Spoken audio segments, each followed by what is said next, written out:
प्यारे बच्चों नमस्कार। आज की कक्षा में आपका स्वागत है।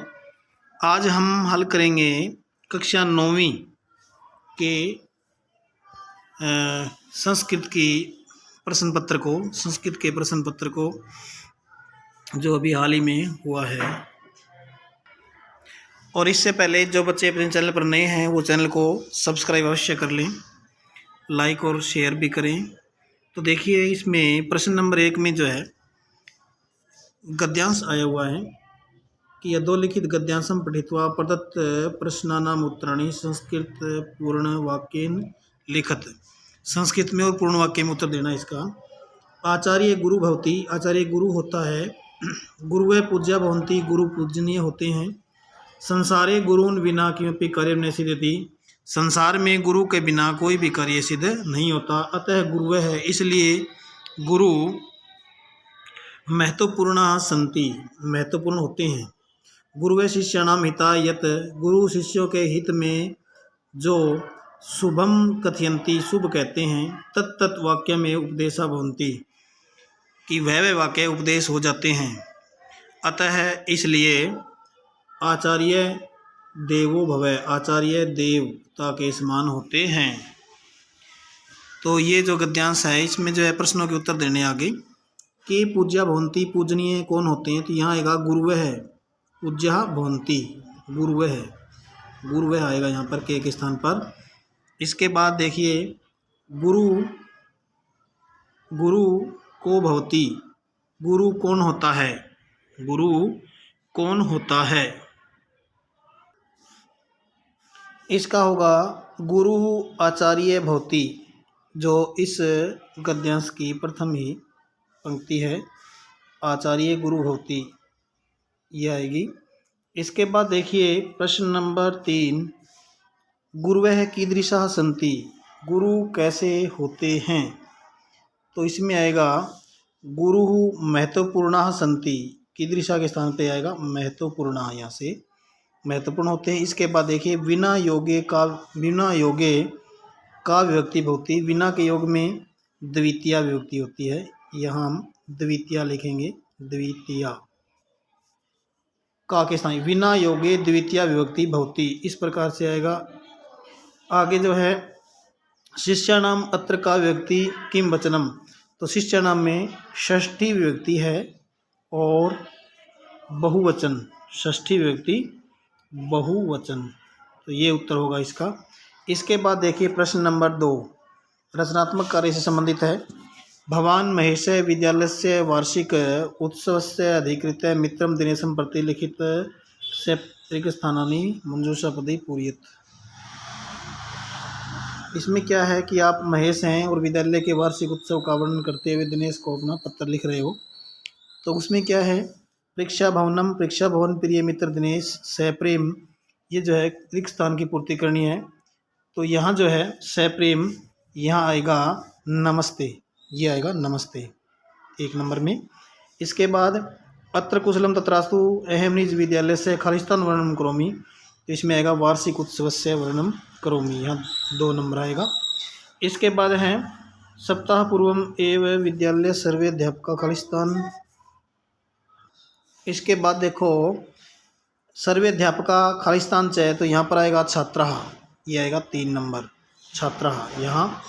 इसके बाद हरियाणा राज्य से शिक्षा निदेशक कार्यक्रम से खालिस्तान आसीत, इसमें आएगा अध्यक्ष आसीत। और से कार्यक्रम से अति प्रशंसित योग्य व छात्रे व पुरस्कारम, इसमें आएगा अयच्छत, यहाँ पर आएगा अयच्छत। तो इस प्रकार से इसको हल करना था। इसके बाद देखिए प्रश्न नंबर 3, इसमें क्या है कि प्रदत्त चित्रम दृष्ट्वा प्रदत्त वाक्यानि पठित्वा च रिक्त स्थानानि उचित मंजूषापदि पूरयेत्। इस चित्र को देख करके खालिस्तान जो दिए गए हैं उनकी पूर्ति करनी है वाक्यों में।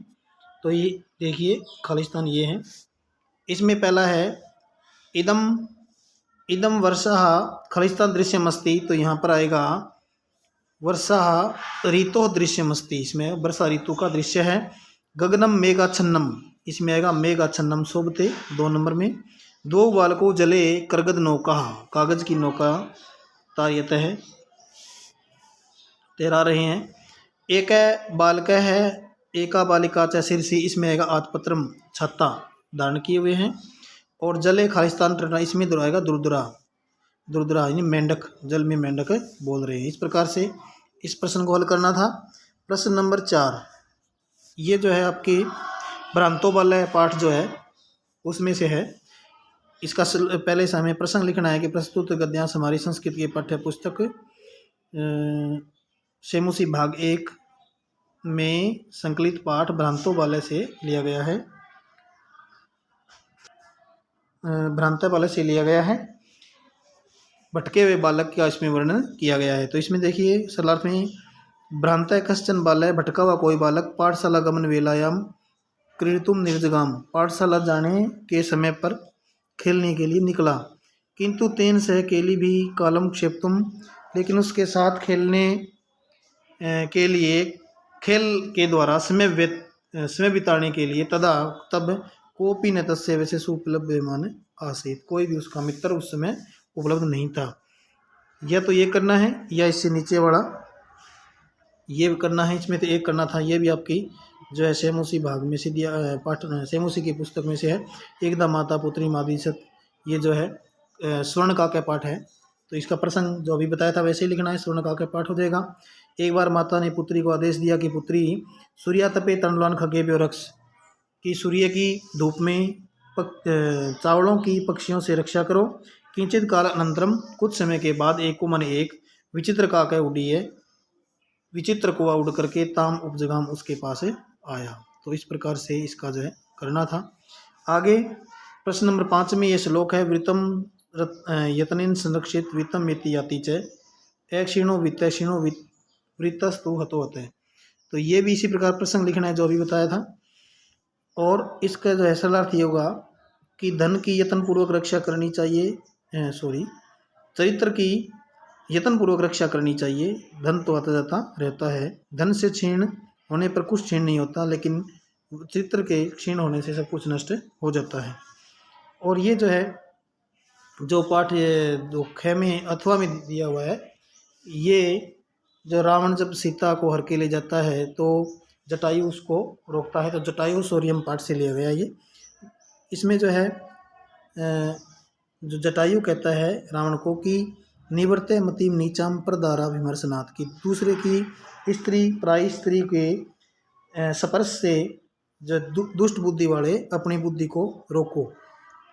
ये इस प्रकार की जो कार्य को रोको, क्योंकि धैर्यवान लोग जो हैं वो ऐसा आचरण नहीं करते जिससे लोग उसकी निंदा करें। तो ये सरलार्थ होगा इसका।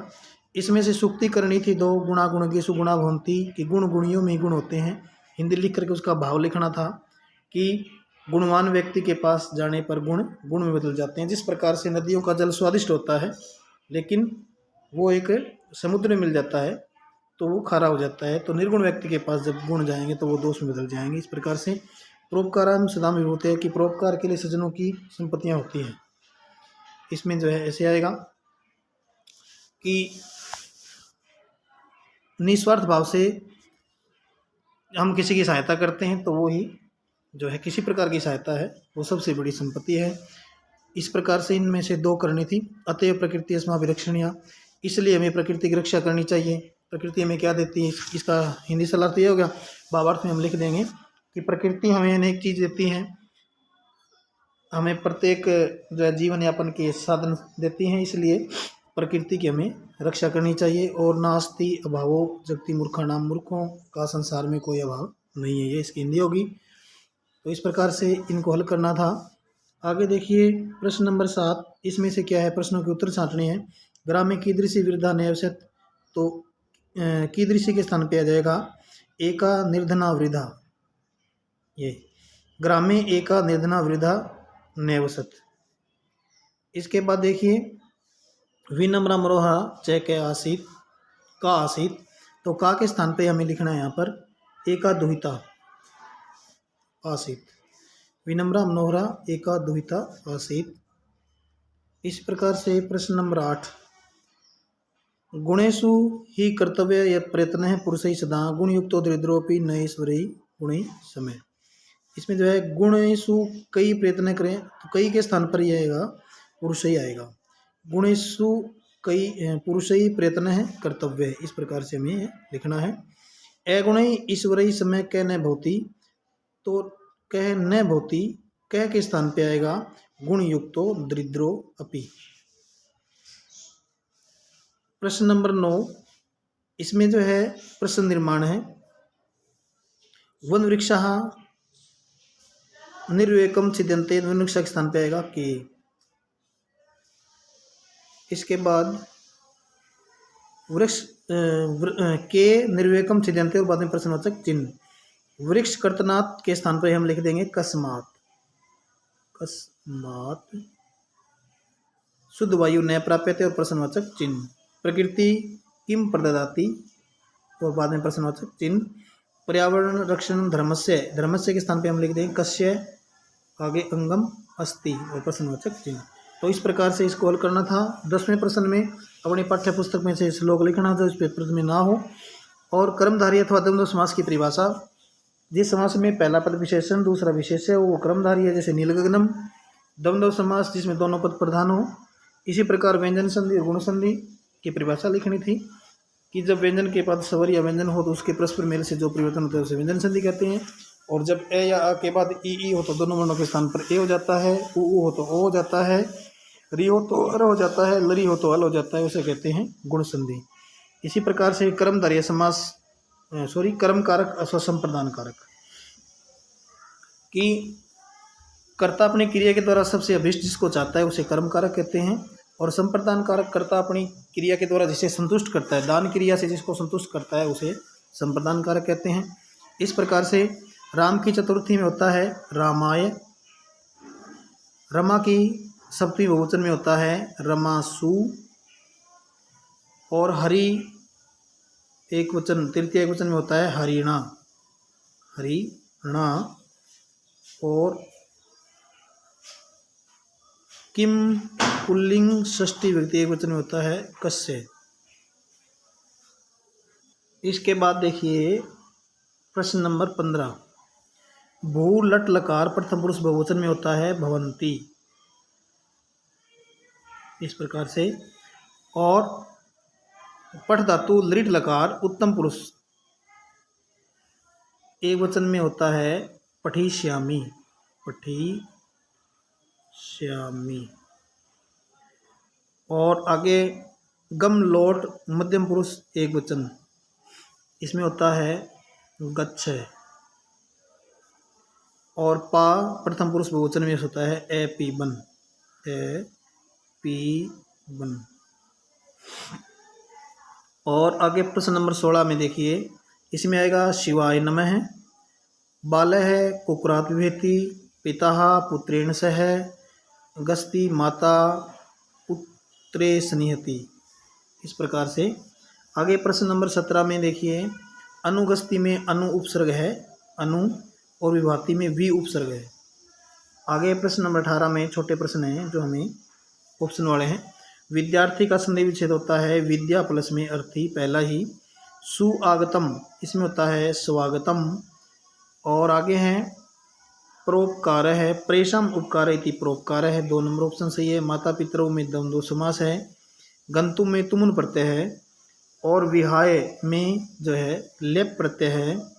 अधः इति पद से विलोम पदम होता है, अधः का होता है ऊपरी। और इंद्र का पर्यायवाची होता है शक्र है। और आगे देखिए सूर्यास्त का होता है सूर्योदय, धनम का होता है वित्तम, 4 नंबर ऑप्शन। जिमुत वाहन होता है, जिमुत वाहन कौन है, दानवीर है।